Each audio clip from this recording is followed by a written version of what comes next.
নেতানিয়াহুকে গোপন বাংকারে নিরাপদ আশ্রয়ে নিয়ে যাওয়া হয়। ইসরায়েলের আগাম হামলার জবাবে এবার দৃশ্যত গেটস অফ হেল খুলে দিয়েছে তেহরান। বর্তমানে মধ্যপ্রাচ্যের পরিস্থিতি নিয়ে আরও বিস্তারিত জানাচ্ছেন ইশতিয়াক হোসেন।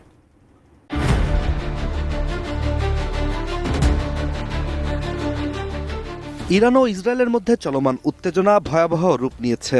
১৬ জুন ভোরে ইরানের ছোড়া ক্ষেপণাস্ত্র সরাসরি ইসরায়েলের তেল আবিব এবং উপকূলীয় শহর হাইফায় আঘাত হানে। এই হামলায় এখন পর্যন্ত অন্তত ৩ জন নিহত ও বহু মানুষ আহত হয়েছেন বলে জানিয়েছে ইসরায়েলের জাতীয় জরুরি সেবা বিভাগ।